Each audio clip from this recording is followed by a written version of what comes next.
All right, welcome back to Chaotically Intolerant, episode 218. We have week one NFL for you. We're going to go through every game, and then we're going to pick week two as well. And then maybe if we have a little bit of time for baseball, we'll do a little bit of a MLB recap from the last week. Before we do that, make sure to like, comment, subscribe. Go check out Draft America. He's been doing his weekly podcasts. I'm sure they're talking more baseball as well on there than we are here, but again, make sure to like, comment, subscribe. Go check out Spring Hill Sports. Let's go.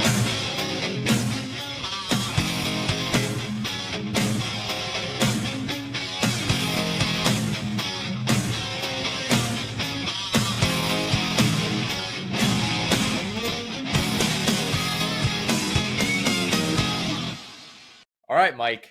Week one of the NFL was pretty crazy. There's a lot of crazy shit. Bad kicking. I think to start this week or this season, not really good with kickers. We've seen a lot of big misses, but I just want to dive into this. Let's go Thursday Night Football. Let's go Dallas and Philly. Lightning delay to open the year. Isn't that like the second year in a row we've had a lightning delay or something like that? Definitely happened before. I don't remember if it was last year or a few years back, but I know we had a lightning delay. I think in the opening game, I know we had one in a Dallas-Pittsburgh game early last year, like week 4 or 5. So Dallas was involved in one. I think that was last year. So yeah, just an odd. It was kind of anticlimactic because you had this high-scoring game, and then you only had 3 points total in the second half. And I think the over/under was at 48 too. So you're sitting there. Did? I had a free bet.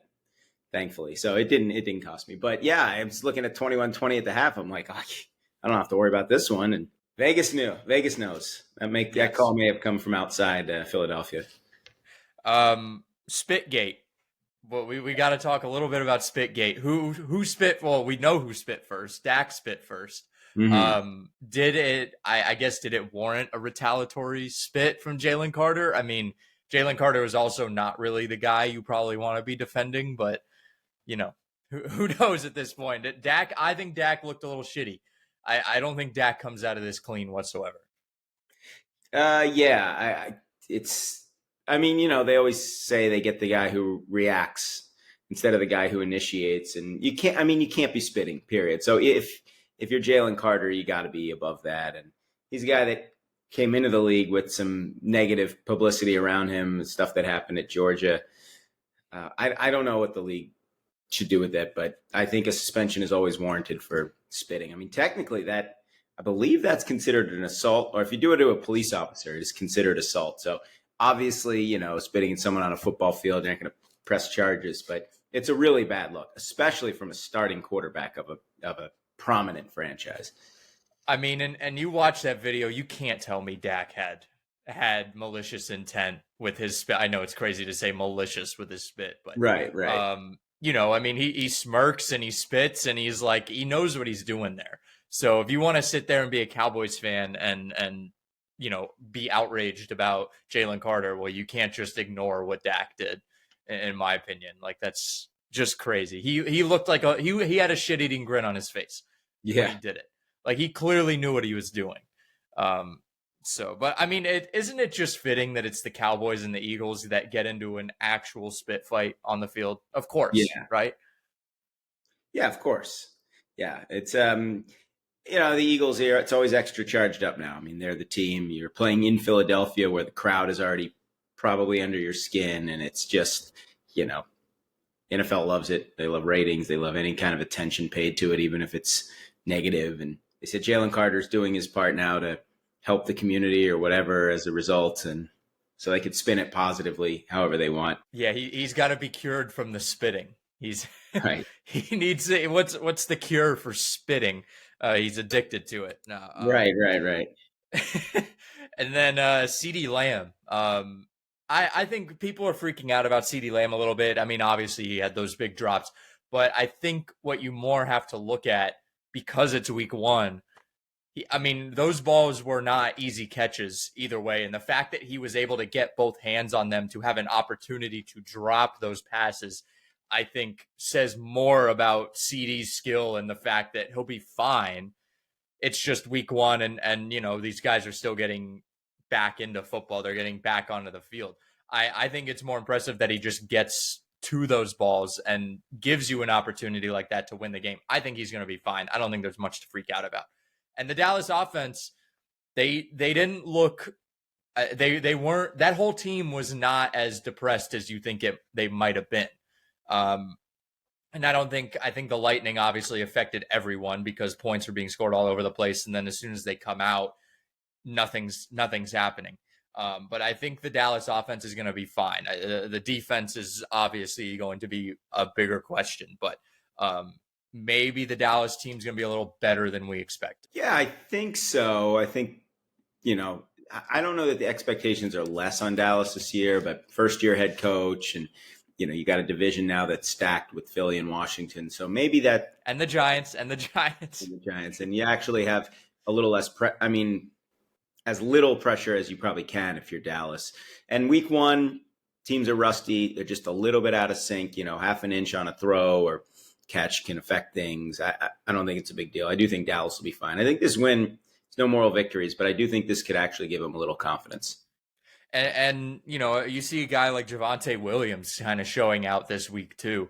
Not everyone really expected that, especially I think if you're not tapped into the Cowboys. You didn't really see Javonte Williams. I mean, I think he had 2 touchdowns in the game. Definitely an added weapon that maybe a lot of people didn't expect when they were talking shit about the Cowboys last week on a podcast. They kind of forgot about Javonte Williams being there and that he's not a bad running back. So he does add another element to this Cowboy team that might have been a little overlooked. Yeah, absolutely. It was a good game to start the year. I think that's all you can really ask for. Yeah, and like we're doing this, and it's so hard to talk about these teams after one game. Like what do we say? Because I think the narratives, they're not always. You don't always see the narratives addressed in week one. You don't always see those things that you've been talking about all offseason addressed in the first game because, again, they're just trying to get their feet wet in week one. And, you see guys, Brock Purdy, who he has a turf toe and he's expected to be out, 2 to 5 weeks. I mean, we saw Phillip Rivers play through that at the end of the year. So we're going to see guys who are sitting out, or maybe they have injuries that they could play through later in the year, but they're not going to play this year. So these are not the fully formed teams that we're going to see. I feel like that just has to be said at the beginning of every year because people just go into week one and they're like, why isn't this team the midseason form or, the best form of this team that we could see? They expect that. And it's week one. They're not going to be. They're not going to be that good. And that can lead into Kansas City. In Brazil. First thing, we don't need a concert for every special game. Yeah. I don't need a halftime show for the Brazil game. I don't. That should be reserved for the Super Bowl and Thanksgiving. Not even Christmas. I don't need it on Christmas. Treat it like a normal game. Yeah, it's not a special game in my opinion. Now they're just going to do this every year, send these teams overseas. They're going to take a home game away. My uncle has a partial season ticket plan for the Chargers, and this is a game he really wanted to go to, Chiefs at Chargers. It would have probably been a much bigger deal for the Chargers to actually beat them in their stadium, which is what will be probably 60% Chiefs fans when they play. But I do think this is still a big deal for the Chargers, for Herbert to play this well with 318, 3 touchdowns, no picks, to make the big 38 run. On the ground too. 38 on the ground, including the one that sealed the game on the 3rd and 14. Mahomes, this looked like Super Bowl 55. Gotta distract my ears. The Bucks Super Bowl. And where he was just doing everything he could, making big plays, running. I mean, he was the leading rusher. He had almost 2.3 times as many yards as Pacheco did. 6 for 57 on the ground, 258 in the air with a touchdown. I mean, it looked like it was just Mahomes against the Chargers. And if that's going to be the story of these Chiefs, they are going to decline. I actually believe that. I don't know how far they'll decline. I think they'll be in the mix. But the AFC West may be a different story this year. I mean, again, it's one game. Obviously, don't count the Chiefs out by any means. But I got the sense that they were the most overrated 15-1 team of all time last year. I mean, they were 15-1 with Mahomes. Really, well, 17-2 by the end. And you just got the sense that that was the most smoke and mirrors, Chiefs aura carrying them kind of season. And if that aura is gone, I'm not sure how talented the Chiefs actually are. Yeah. The thing that really bothered me was that they put the Chiefs logo in one of the end zones Yeah, I when heard this about is that. supposed to be a Chargers home game. Right. I mean, get it right. Like if you're gonna do the international game, you got to get that shit right, because then it just makes you look even more like a fool, and then it just makes us look at these, at the international games and say, why can't you get a basic thing right if we're gonna have to go all the way over there? So just get it right, NFL. And on the game, honestly, I was watching this at a bar, but I was not really paying too much attention to it. All the Chiefs' offense just looked uninspired to me. Mm-hmm. It looked like the weight of the world was on Mahomes' shoulders to me, and that was from my casual viewing experience of that. So that's clearly a problem. I mean, not having Xavier Worthy for the rest of the game, I think definitely hurts. And you don't have Rashid Rice either. They don't have Rashid Rice, right? Was he issued a suspension He's yet? suspended, yeah. He is suspended. Okay. Yeah, so you have no Rashid Rice. You lose Xavier Worthy in the beginning of the game. You have Travis Kelce, who just got engaged and has enough going on off the field. Maybe this. I'm not going to say it. I'm not going to say that maybe this is the year the Chiefs decline, because I'll just be burned again. Like I will just be burned. So I'm just not even going to say those words. I'm not going to let them come out of my mouth. To Sunday, unless you had anything else on this game.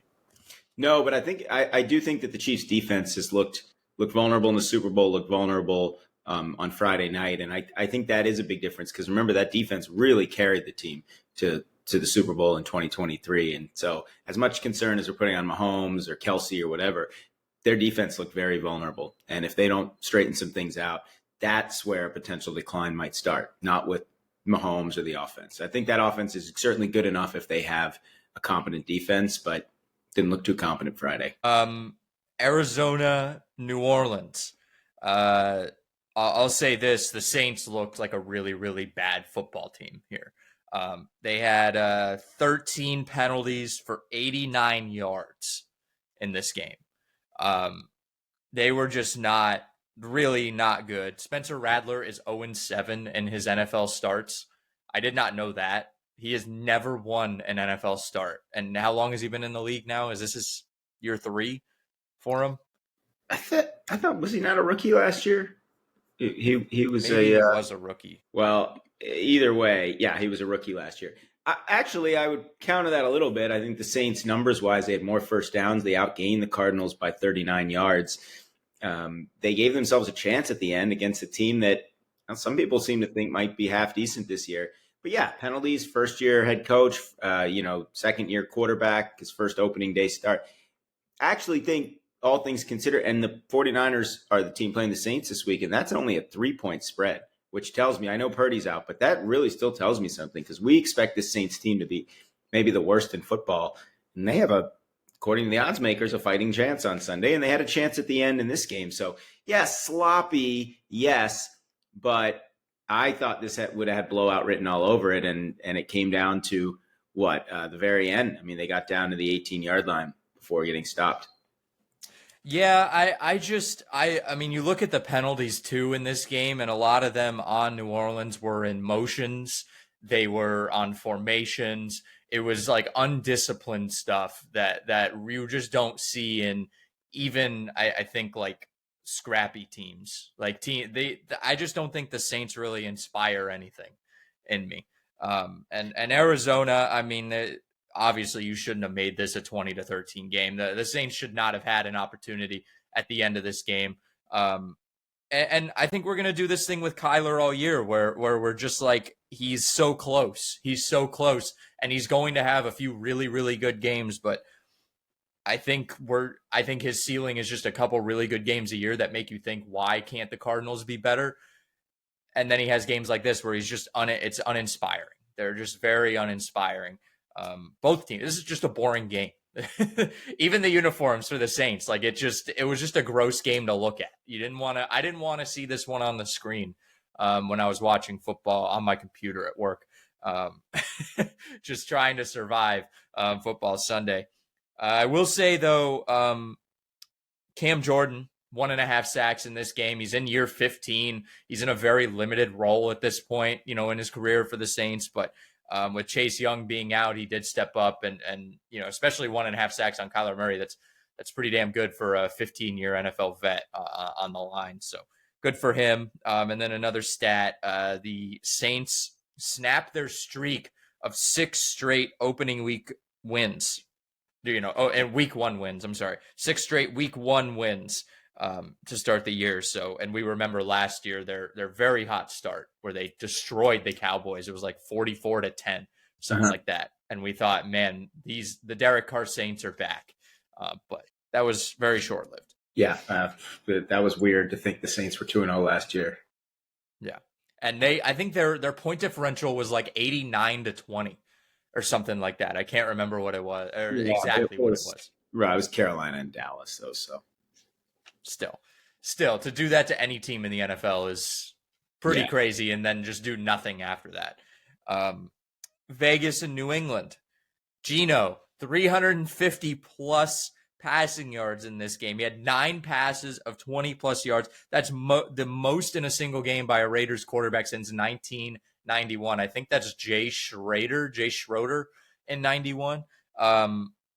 New England, 4 of 14 on third down in Mike Vrabel's debut, 18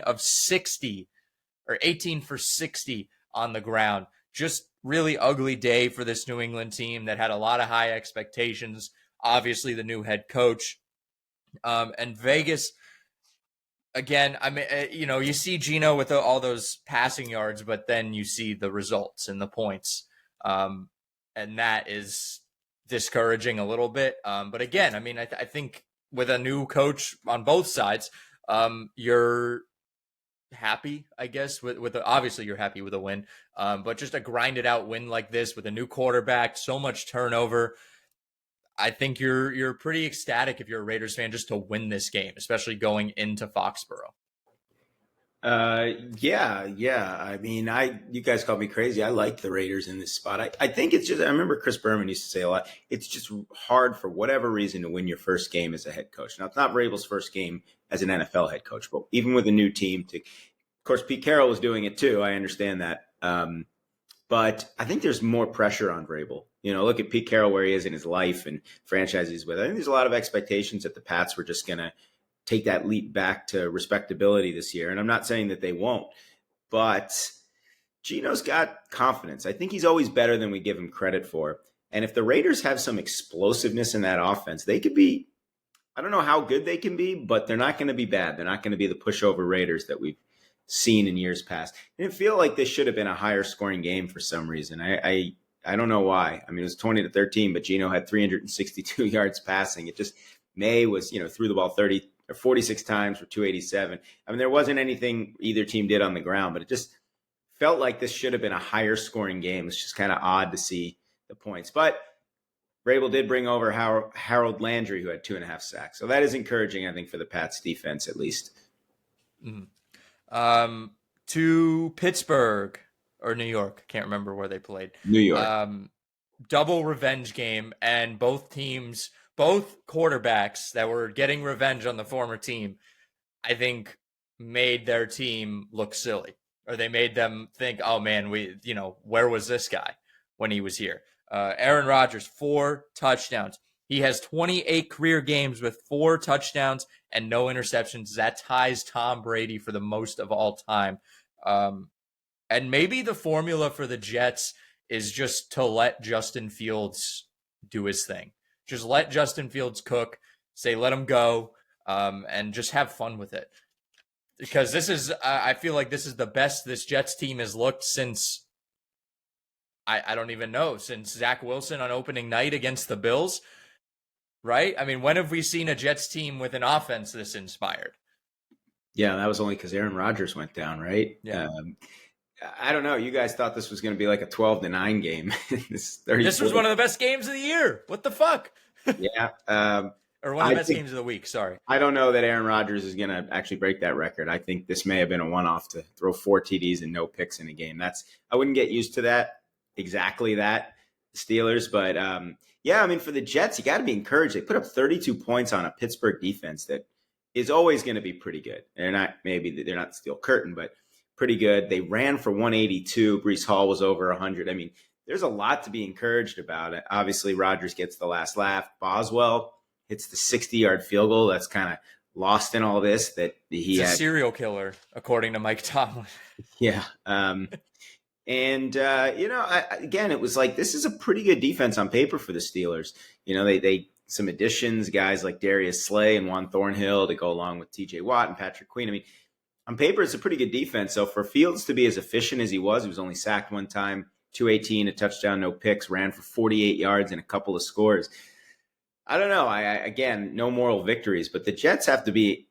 I bet you if you told Jet fans, would you rather have lost this game 12-10 or 34-32? They'd be like, I think 34-32. I mean, we want to see some exciting games if you're a Jets fan, at least. Like, let's see where the offense is. Yeah, it's too bad you couldn't hold Rodgers down, and he's smug and everything. He's not winning a Super Bowl with Pittsburgh. They don't have to worry about him hoisting the Lombardi at the end of the year. But I think it's more encouraging for the Jets than anything. Yeah, definitely. All right, Washington Giants. Russ is cooked. He just doesn't. The New York Giant all blue. I think there's just something about the New York Giants uniforms that makes old quarterbacks look 10 times older. He pretty much just has the moon ball, and that's it.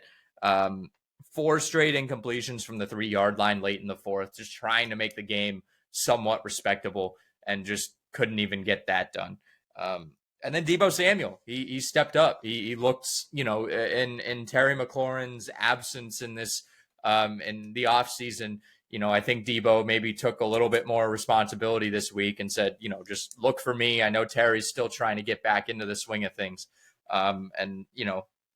This wasn't a completely inspiring game from the Commanders, who maybe you're hoping are going to be Super Bowl contenders, but they got the job done when they needed to get it done. That's all they had to do.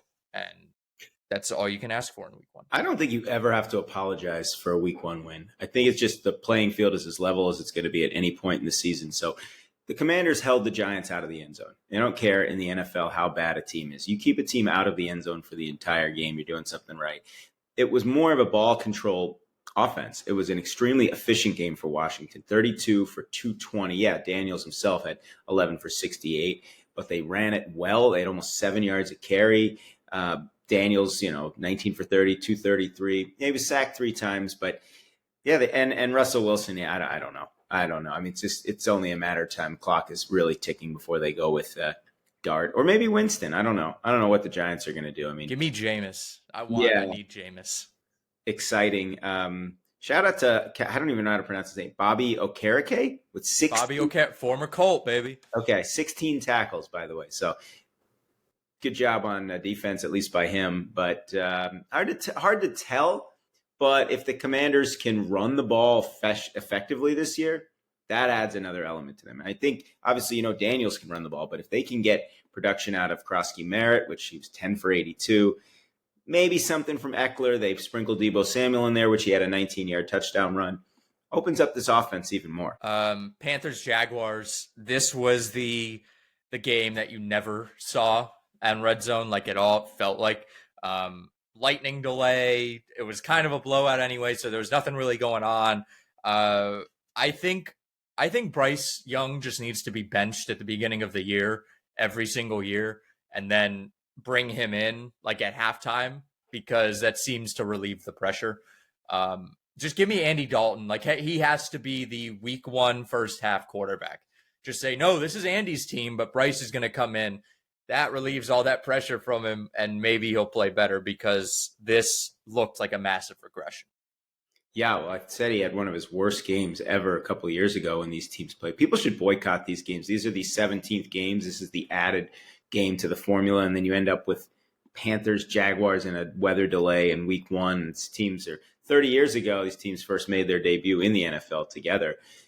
But the Jags did run for 200 yards. We saw a lot of teams kind of just commit more to the ground game. Well, it's hot, teams can wear down easier. So you run the ball. ETN 16 for 143. Again, this is one of those hard to really say, oh, I'm super confident in the Jaguars because this is kind of what the Panthers do. But yeah, Bryce Young, I mean, I don't know how long the leash can be this year because this is year 3 now for him and started to see some progression at the end of last year. But if there's a regression at this point, you just wonder if he can recover from that. And this was not a good start. Cincinnati and Cleveland. The last Bengal opening win was in 2021. They went to the Super Bowl that year. This was an ugly win, but it was an opening week win for the Bengals. And you know, you said you can't apologize for winning week 1. Are we worried about the Bengal offense? Because they did not look good. The numbers were horrible. Zach Taylor's 0-5 in his career in week 2. So they have an even bigger monkey on their back going into this week's game against Jacksonville. But yeah, 22-11 first downs, 327 yards for Cleveland to 141 for Cincinnati. I mean, they completely stagnant. I don't know what to say. But there's, it seemed like the big concern all year about the Bengals, or at least all offseason, was going to be the defense. And it wasn't great, but they forced the 2 turnovers when they needed to. And considering how bad the offense was, I'd say the defense kind of won them this game. So there's a silver lining. It's that. Browns, of course, in Browns fashion, missed an extra point, which ended up being the difference in the game. Flacco, kind of that Jameis Winston-esque, pretty good numbers, but keeping both teams in the game. And yeah, if there is one team that may have to slightly apologize for a week 1 win, it would be the Bengals. I still think, hey, you got the win. It's a road division win to start the year when you hadn't won on opening day in half a decade. So they have all that going for them, but you can't play like this, even against Jacksonville. Jacksonville's good enough to make them pay for an effort like this. I mean, Cleveland might be the one team, maybe with New Orleans or the Giants, that you can play this poorly on offense and squeak out a win. Yeah. And I will say, I think the Browns were very complicit in helping the Bengals defense. They really made them look good. Cedric Tillman had a couple big drops. Both of Flacco's interceptions were deflections as well off the receivers. So it's not like he was just sailing these balls or anything. His receivers were selling him out. There were a lot of drops on the Cleveland side, and that really, really hurt this team. That really just stopped some of the momentum they were trying to gain on some of these drives. So it's not even like Cincinnati's defense was forcing turnovers, and it's not like they looked really, really good. It's just Cleveland lost the game. I think Cleveland lost this more than anything. I mean, Andre Smith had a, not good. I'll just say that, really not good from Andre Smith. I would be shocked if he's brought in next. Actually, I wouldn't be shocked since he's a young guy, but he's going to have a real tight leash on him now after this one. And both teams also broke streaks of not scoring on their opening drives.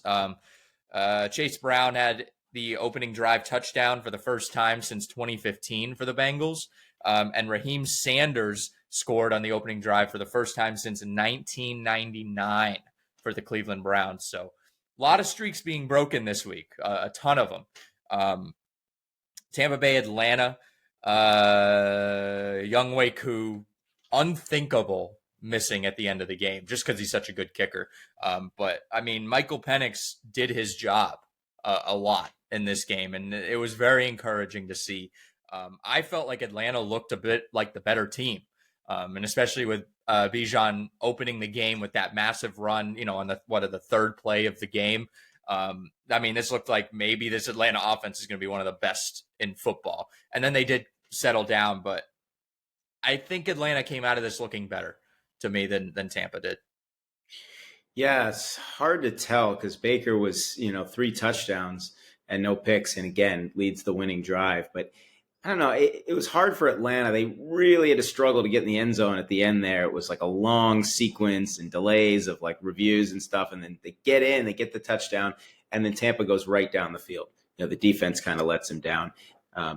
But Robinson had the big receiving touchdown, but Falcons ran for only 2.5 yards a carry.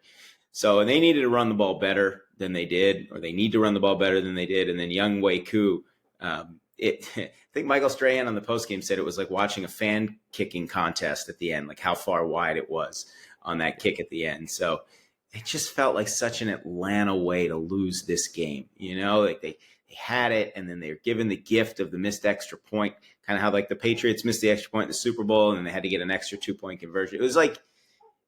It was just so Atlanta. This is just so deflating for them in a way. I mean, Tampa, you could maybe argue they stole one. I would say they were efficient. Again, they made plays and they had to. And Egbuka, I mean, that could be the guy that really steps up and rounds out this receiving core. So I don't know. I think Tampa has to come away from it feeling pretty good that maybe they did steal one. But this, you could argue, look at their schedule. This is probably their toughest division game, road at Atlanta. I don't think they'll struggle with Carolina or New Orleans too much. Not at all. Egbuka has the big touchdown reception at the end to take the lead. So an immediate impact from him. Colts, Dolphins. We won. Week 1 win is out of the way. We got it. Finally. I don't even know if I think I asked this on the last show. Do you remember who the quarterback was for the opposing team the last time the Colts won in week 1? They played the Raiders in 2013. Oh, so it would have been before Derek Carr. It would have been 2013 Raiders. Shoot, because that was the year before they got. Well, it wasn't Russell. It wasn't like Andrew Walter. Was it Carson Palmer? Maybe. Nope. It was Terrell Pryor. Terrell Pryor. Oh, yeah, that's right. I think they beat the Steelers at some point that year, maybe. It was a year where they upset. They had some big win at some point that year. But, that was the last time. They did it on Jim Irsay Day. They did it for Jim. So, I don't know. I don't know what to say about this. Miami did not. Miami looked really bad. Tua was not good. And Bobby, I mean, he was talking about the speed, and Miami looks really fast, but they made a ton of mistakes. I mean, Tua I think he threw an interception to one of our linemen who dropped into coverage. Like, it was that bad. It was just, he looked awful. Is Daniel Jones good? I think he's better than people expected. I said this before, I didn't think he was going to be Giants Daniel Jones because he's not with the Giants organization anymore. The Giants organization has a clear negative effect on their quarterbacks since Eli Manning. And even then, you want to look at Eli Manning, you can have the Eli Manning debate of, was he really that good? I mean, he was a career 500 quarterback. He has the same amount of interceptions as he does touchdown passes in his career. I think that's the debate. He showed up in big games. Like, we'll say that. He did show up in big games and Daniel Jones couldn't. But maybe spending a few weeks with Kevin O'Connell helped figure some stuff out. Shane Steichen, I like the play calling this time. Tyler Warren, holy fuck. He's going to be really, really good. I don't care who we're playing. Tyler Warren's going to be very good. Like Bobby said, he looked like maybe the best player coming out of Penn State. That in that draft class, with a loaded draft class coming out of Penn State. But he can run, he can catch, he can pretty much do it all on the football field. So that got me more excited than anything else. I mean, his impact was immediate too. Like, the first couple of drives, they were aiming at him a lot. So really exciting stuff, I guess. It's good to be a Colts fan. It's going to be a real test this upcoming week, though, against Denver. And we'll talk about Denver's game in a few minutes here. What about you? You have anything on this? Well, I think I'll let you cover the Colts. I would just say on the Dolphins that they got to have a year where they just completely tank. No, they got to tear it down. Ridiculous. It's ridiculous.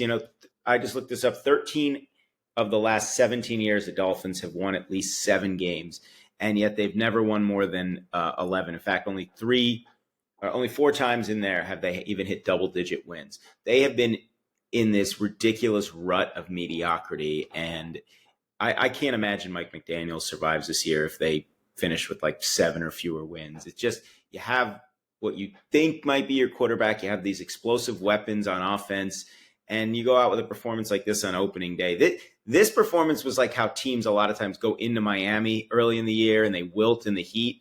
It was like that for the Dolphins, but in reverse. And just, I don't know. I think, like, as great as this probably feels for the Colts, the Dolphins have to be like what can we do other than just try to rebuild this thing? But they're so resistant to. I don't know if it's a Stephen Ross thing. I don't know if it's just Mike McDaniel being stubborn, but this just ain't working.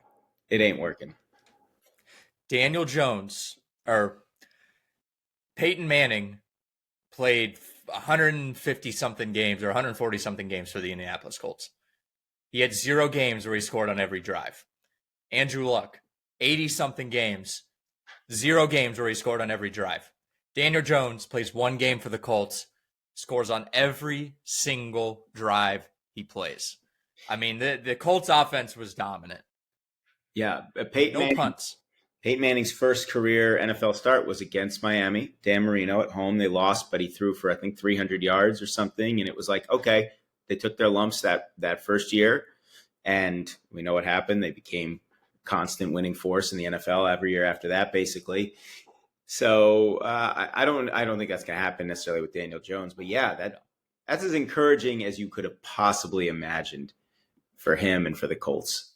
I have not been this excited about the Colts, I think, since Carson Wentz beat the Patriots on Saturday Night Football in 2021. This is that is game, actually, yeah. This is as excited as I've been. I mean, I was there too, so that was like, it adds to it. But still, just being this excited and then immediate drop off. So I'm expecting us to lose like 40-0 next week, and Daniel Jones to throw like 3 or 4 picks.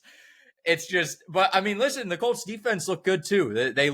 This was a revived team. And I don't know if it was just the energy from the Irsay thing going on, or it's a new team, or it's just a really bad Dolphins team. But maybe this is a time to just ride that momentum.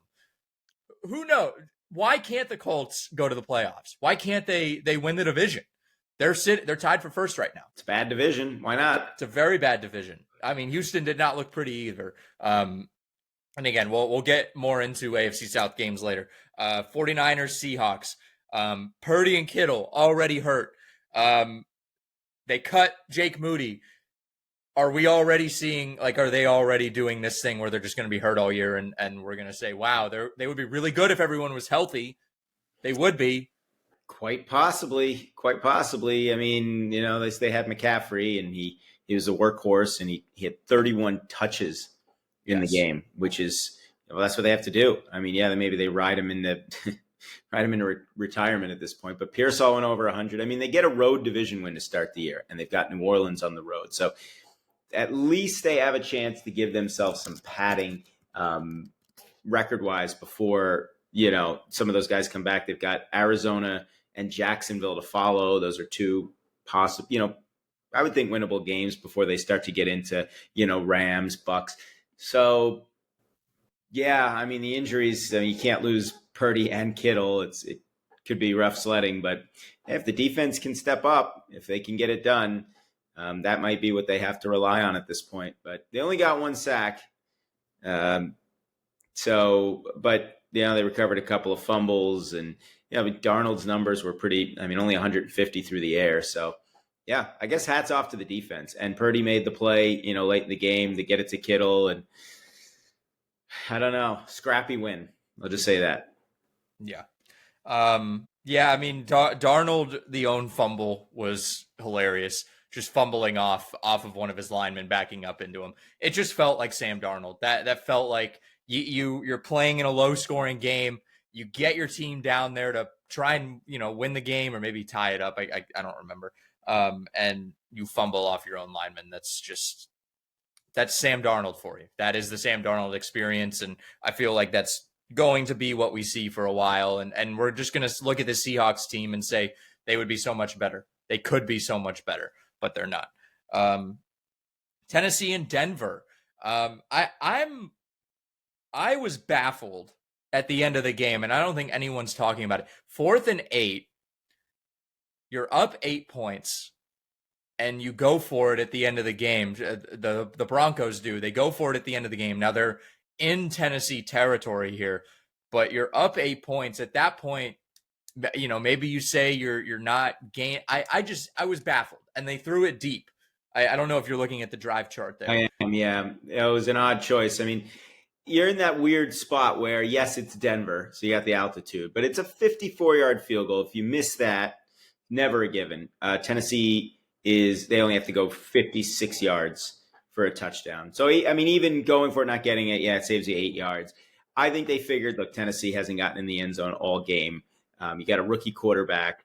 You've got the defense pinning its ears back. It was an odd choice. I think the field goal still makes more sense there. Again, if you were talking like 60 plus, I think then you just punt, but even if you went for it, I could say, I understand it a little, but yeah, it was an odd choice. It's just yet another ugly win, as we saw a lot of this in week one. Teams that were kind of supposed to look more, convincing, didn't. Bo Nix numbers very modest.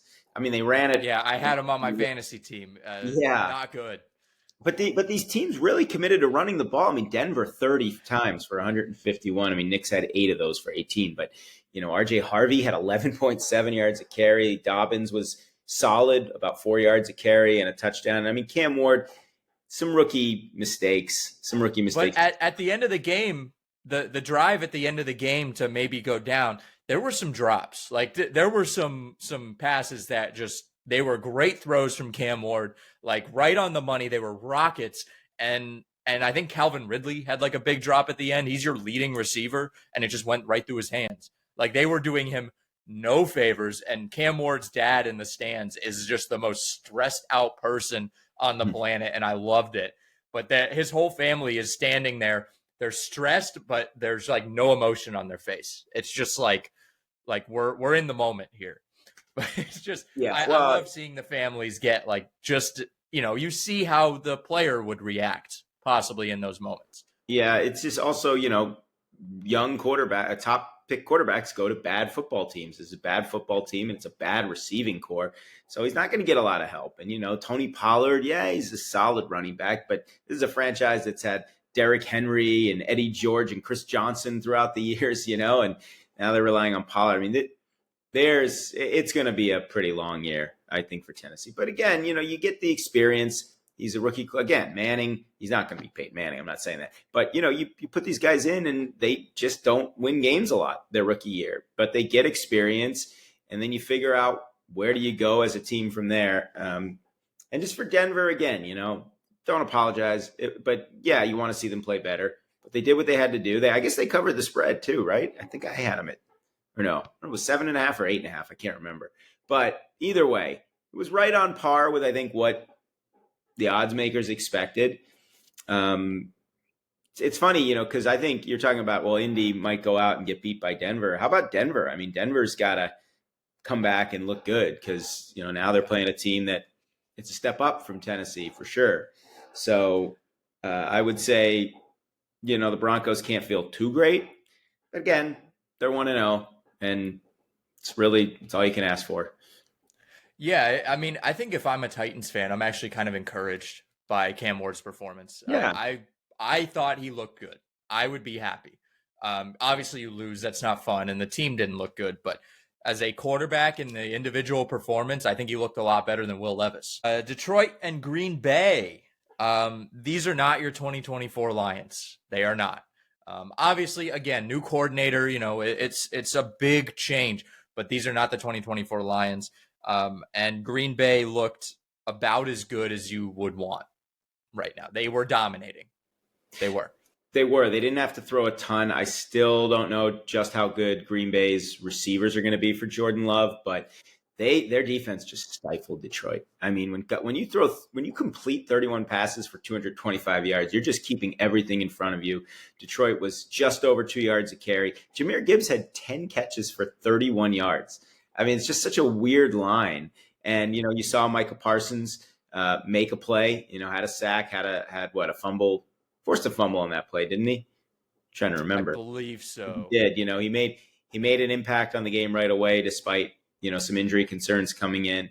I think just between losing the coordinators, just the natural regression to the mean after winning 15 games last year, I don't think Detroit's dead and buried by any means. I think, they're still going to be in it. They still have a pretty solid football team, but all of a sudden they're in a bit of a tight spot because if you look at their schedule, they got the Bears coming in this week, which really looms big when you realize that some of their upcoming games, they've got the Ravens on Monday night after that. They do get the Browns the following week, but then Cincy, Kansas City, Tampa Bay, Minnesota, Washington, Philadelphia. I mean, so they've got a tough schedule ahead of them. They really need.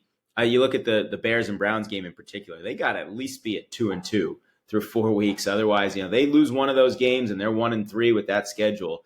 It could be a really big drop off for the Lions. No fumbles for Micah Parsons. This is a little concerning because it does feel like the Lions are continuing. The last time we saw them out was not a great performance. And then they are continuing that trend of a poor performance again. But again, it's week 1. They're going to come out slow. There's a lot of new things going on over there. So I wouldn't be too worried if I'm a Lions fan. I think wild card is still heavily in your favor over the other teams that are in the NFC right now. Yeah, and for whatever weird reason, I mean, Detroit had a lot of success in recent years at Lambeau Field. I mean, they've been winning. I think they'd won, let me see, their last 4 visits there, I think, or no, last 3 times. But, so it's hard. It's hard to just go into Lambeau Field as a division rival every year and win. Yeah. Texans, Rams, we can fly through this one a little bit. Offensive line, not good still for Houston. And DeMeco Ryans, he knows the Rams very well. So this wasn't a total shocker that he held them to 14 points. Matt Stafford hit 60,000 yards. That's pretty crazy. 10th quarterback all time to do it. So congrats to him. Yeah, fishing game for the Rams. I'm pretty high on them this year. When you hold a good offense, I think they're a good offense, a solid offense like that, out of the end zone and scoreless in the second half. And you got Puka Nacua with 10 for 130. Yeah, this Rams team does have some holes, but hey, defensively, when you can do what they did, got to be encouraged. Yeah, I mean, ugly game in a way, but again, you hold Houston scoreless in the second half and you hold them out of the end zone. That's a pretty good start for this defense. Yeah. And then to your game, Ravens-Bills. Oh, boy. Wow. Yeah, what a game. Hold on. Before you get into doom and gloom, I got to say, holy shit, what a prime time, what a Sunday night game to complete the first Sunday of football season. It just felt like the Bills were dead in the water the almost all game. It felt like they were constantly having to claw back to get to the Ravens. And then all of a sudden like that, it's Bills have the lead. Holy shit. What a game. What a AFC Championship preview maybe. Yeah, I mean, the numbers are staggering. We said that the Ravens, teams that had 15-point leads with 4 minutes to go were, I think, 2,312 and 3 since 2000. The 3 games, one of those was an epic Colts-Bucks Monday night game that I watched as a freshman in college in my dorm. I remember staying up late. All 3 of those games, 2011 Broncos over the Dolphins, 2017 Saints over the Redskins, all of them went to overtime. So the team blew the lead. It was like, okay, but they had a shot in overtime. The Ravens managed to give this game up in regulation. They managed to lose a game that I felt like no matter how close Buffalo was keeping it, that there was no way the Ravens could lose this game. Even with their penchant for, giving some games away and head-scratching performances late in games. But with the level of play that the Ravens were displaying early in this game, it was hard to fathom that they were going to give that. I mean, fans were leaving the game. But in the end, when you look at the numbers, bad for the Ravens defense. It felt like the defense was doing a good job early in the game, even if the numbers didn't show. And then you look at the final numbers, 29 first downs, 497 yards for Buffalo, 389 through the air. He had 260 second half passing yards or fourth quarter passing yards. I mean, that's staggering. 35 minutes time of possession. Henry, 18 for $169. I mean, your running back puts up almost 170 and over 9 yards of carry on the ground. And your quarterback throws 2 TDs, no picks. I don't know how in the world you lose the game. And they had Zay Flowers. Remember, he wasn't in the playoff game last year. He goes 7 for 143. This is just, I mean, I've really been on Harbaugh's case. And when you have a team this talented year in and year out, and you haven't even been to a Super Bowl yes, he won one, we're talking 13 years ago now, with a completely different team, a veteran-laden team. Now you've got the most exciting, dynamic quarterback in football. You've got probably the best running back in the AFC in Derrick Henry. You've got a competent group of receivers. These aren't the 2000 or even 2012 Ravens defensively, but there are playmakers there. There are, with Kyle Hamilton and Roquan Smith. And I think Malachi Starks is going to be a solid player. I think Nate Wiggins will figure it out. They've got Marlon Humphrey. They picked up Jair Alexander. Heady players like Kyle Van Noy. By the way, the most heads-up play of the game was Kyle Van Noy coming out of the end zone on the 2-point conversion. There was a lateral. I forget who was it. Alexander. We almost got the 1 point save. Almost had the almost got it. These motherfuckers. They didn't give it to us. Right when it happened. And I didn't even think of it that he'd been out of the end zone. So I was just like, oh, go down. And then I'm like, oh, he was out of the end. I mean, that was a safe. I don't know what in the world you're doing. So, heads up play. But it's just to have this much talent and to lose games like this. He has the most double-digit losses, I think, of any coach. Is it ever or since the 90s? I mean, it's so many. There are so many collapses, and they're not, okay, it's not 28-3 in the Super Bowl kind of collapses, but they're just games that they seem to be dominating. They're in complete control. All they have to do is make one or two more plays, which they've been doing all game long, and they can't do it. And then how about the touchback? I don't know if you saw the touchback that they didn't get. Player dives on the ball right there, and he's got a fingernail on the white line, and that's a 19-yard difference. And Buffalo goes down and gets a touchdown. I mean, it's the little things like that they just don't seem to do. And here they are now. It's one game. Yeah, they should come back and have a really strong season. But are they going to be looking at this game when they have to go to Buffalo in 10-degree weather in the AFC Championship game again? I don't know. It's not so much doom and gloom. It's not like the Ravens came out and Lamar threw 4 picks or Henry had 2 yards a carry. It was just, it's so maddening. I mean, I think the Ravens would be better off if they have to struggle their way through the regular season and grit their way through the postseason rather than just be this team that ends up as the 1 or even the 2 seed. And they go 14-3, but yet that close games, I don't know, man. Harbaugh's got to be. I mean, Bisciotti loves him, but he's got to be on the hot seat. And it's getting to the point where this is just too good a football team to be losing games this way and to be falling short. Yeah. Bills fans leaving early is crazy to me. Yeah. For how much you probably paid for those tickets, that's insane. And just knowing Josh Allen, knowing the team, that's insane to me. And last opening week game in Highmark Stadium. Of course, that's what happens. They stage a massive comeback. It wasn't, 15 with 4 minutes to go is not egregious. I mean, I remember leaving that famous Patriot Dolphin game with 4 minutes to go, and that was only 11. Although, granted, that was a 2-11 team, not two, high-powered teams. But almost shades of, if you ever get a chance, you got to go back watch the last minute of a 2001 Bears Browns 14-point lead with a minute left, touchdown, onside kick. Hail Mary to tie it with no time left, pick 6 in overtime. One of the wild, that's a game you look at and you're like, okay, that might be one of the few games ever that I can remember as incredulous in terms of losses as this was. But it's just such a shame. And then the Lamar Jackson fan incident, I understand the reaction there. I do. I don't blame Lamar. I don't blame him at all. I don't think you can't have guys pushing. I mean, remember Tyreek Hill, although I don't care for Tyreek Hill, but he had beer thrown on him in New England. You can't have fans assaulting, but you just cannot have it. There has to be. Now, I don't know why as visiting players you're going up to the stands. I never cared for that. It's like a visiting player kind of doing a faux Lambo leap. Yeah, it just doesn't make sense. It really doesn't. You are asking a little bit. You're egging on alcohol-fueled individuals, but I don't blame Lamar either. You cannot be doing that. No, that kid absolutely should have been shoved into oblivion. Yeah. I don't. Fuck that kid. Kind of like the Tel Marte fan in Chicago. I mean, yeah, just disgusting behavior.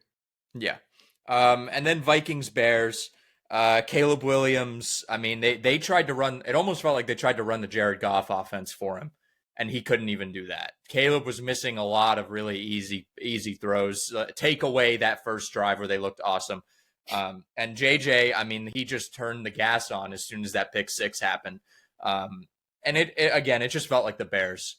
The booing off the field. I talked to my dad about it, and he was like, "I don't understand why they would boo him off the field. It's week 1." I was like, "It's not that it's week 1. It's that Bears fans are just so sick and tired of the bullshit. They're so sick and tired of this like maybe even expecting something good and never getting it. They have never ever. It's been since 1985, really, when we've seen like a Bears team, Bears fans get what they deserve as fans.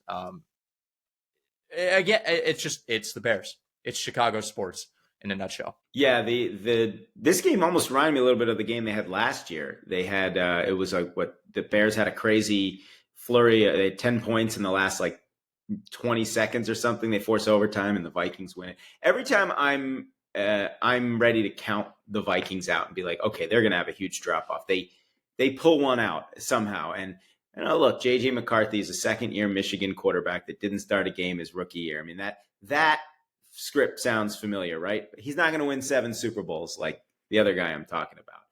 But for your first game on the road in the division in prime time, in a game where you're getting not embarrassed, but you're not doing anything offensively, you throw a pick six to turn it around. I think this is a really encouraging win for Minnesota, even with some of the negative things, that he did on this night, and the fact that they pretty much kept Justin Jefferson in check. He did have a touchdown, but 4 for 44. The Bears, I don't know. Yeah, Williams. I mean, if you look at the numbers, that they're solid, if not spectacular, and he ran it well. I mean, he had the 58 yards on the ground, but it just felt like in crunch time, once again, they just folded. They didn't make the plays.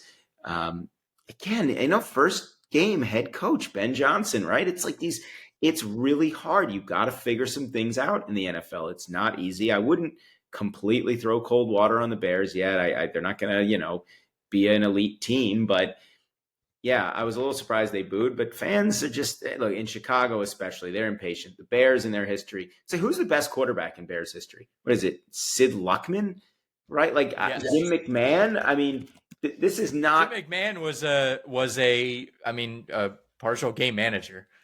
He wasn't right, and he's the only Bears quarterback. Special. Yeah, he's the only Bears quarterback to win a Super Bowl, and the only other quarterback to take him there was Rex freaking Grossman. Cutler had a couple good years, got him to an NFC Championship game. I understand that, but it's year 2. It's not even year 2. It's year 1 plus 1 game for this kid, and you got to give him a chance. I think if he doesn't show progress this year, yeah, then you get concerned. Tough loss for the Bears, home division Monday night game, but I'm just looking at this from the Vikings perspective, and I think for young JJ McCarthy on a night where he just didn't play great, his final rating was 98.5. So he was more efficient. I mean, yeah, the pick six was bad, and he only threw for 100. He got it done when it needed to be done. He got it done. And look, done. Go look at again. No, he's not going to have Tom Brady's career. I know that, but I'm saying if you look at like Brady's early games, he made the plays when he had to. His numbers were never all that sexy. So with Kevin O'Connell's track record, the fact that the Vikings still have a pretty talented roster, they got to feel pretty darn good coming out of week 1. And now they're in primetime again, which is weird. 2 Vikings primetime games to start the year, but got Atlanta, got a chance to go to 2-0, give themselves, a little boost here in the beginning of the year. And we'll see how they do after that. I mean, you got Cincy, Pittsburgh, Cleveland to follow leading up to a game against Philly. So yeah. All right, that's going to wrap it up for week 1. We only have a couple minutes left, so we're going to go rapid fire on our picks for week 2. Let's start Thursday Night Football tonight when this releases. Commanders-Packers, who you got? Ooh, spread-wise, we got Green Bay at 3.5. I'm tempted to go Washington, but I'm going to take Green Bay to keep that one. I am going to take Washington because it's fun. Mm-hmm. Colts-Broncos in Indianapolis. Ooh, call me crazy. Give me Indy. Oh, I don't like that. I'm going Denver. Yeah, just because I know they're going to let me down. It's the Daniel Jones experience. Rams-Titans in Tennessee. Rams win ugly in week 1. Only 5.5 point favorites. This feels like another slugfest coming, but I'll take the Rams. Yeah, I think the Rams are going to. I think they're going to dominate in this one. I think they're going to make a young quarterback look really silly this week. Jaguars-Bengals. I want to take Jacksonville with the points. I feel like since he's going to win, they're going to have to win ugly again, and a lot of pressure on them with that weird week 2 streak they have going. And Jacksonville ran the ball great, and since he ran it poorly in week 1. So I'm going to take Jacksonville with the points. Who to win? Probably take the Bengals. I could see them winning by like 1 again or 2. But I don't know. I'm really torn on that game. All I know is the safe bet for me would be the points. This Bengals team scares me, especially after that week 1 performance and the week 2 streak. I'm going with Jacksonville here outright. Browns Ravens, Baltimore 11.5-point favorites. Well, I would take Cleveland with the points. Yeah, I mean, last year they were in this spot, and I thought they would come back and kill the Raiders, and of course they blew a double-digit lead. Call me crazy. I'm going to take the Ravens with the points. This feels like a flex your muscles kind of game. 30-year anniversary. They're celebrating the franchise leaving Cleveland. Ironic, they're playing Cleveland, and Joe Flacco's first game in Baltimore. I hope they have a ceremony. I hope they do him right, and then they destroy him on the field. So, I hope he has a good game, but the Ravens still don't. Bills Jets, Buffalo 6.5-point favorites in New York. There's like 2 ways to go here. Does Buffalo just carry all that momentum and kill the Jets, or do they have like a big letdown after week 1? Call me crazy. I think the Bills will win, but I think I like the Jets with the points. Dangerous, very dangerous, but why not? Why not force Josh Allen to have like another game-winning drive at the end? It's the Bills. All the way for the Bills for me. Patriots Dolphins in Miami. Oof. Patriots have a terrible history playing in Miami early in the season. Miami 1.5-point favorites here. I'm taking, oh man. God, Miami's just so pitiful. I'm going to take New England just out of spite from how bad Miami really is. I think this is a big let your frustration out game for New England. So I'm going with New England here. 49ers Saints in New Orleans. I think the 49ers still get it done. I know the spread's down to 3.5 on ESPN, but again, I don't think it'll be pretty. I don't think it'll be dominant, but I think this is a ball control, Christian McCaffrey carry the day kind of thing for the Niners. I don't think they're going to blow them out, but I think they'll cover that 3.5. Yeah. Giants Cowboys in Dallas. I got to go with Dallas. I mean, I know it's always dicey to give away points for Dallas, but the Giants look so awful and they didn't get in the end zone. And Dallas really hung tough. I think they've got the extra rest. I'm going to take Dallas and Schottenheimer to win his first home game. As long as Russ is there, I'm taking Dallas. Yeah. Bears Lions in Detroit. Ooh, well, you got 6.5 points. Boy, remember that Thanksgiving game last year, that crazy ending where Eberflus really blew it with the clock management.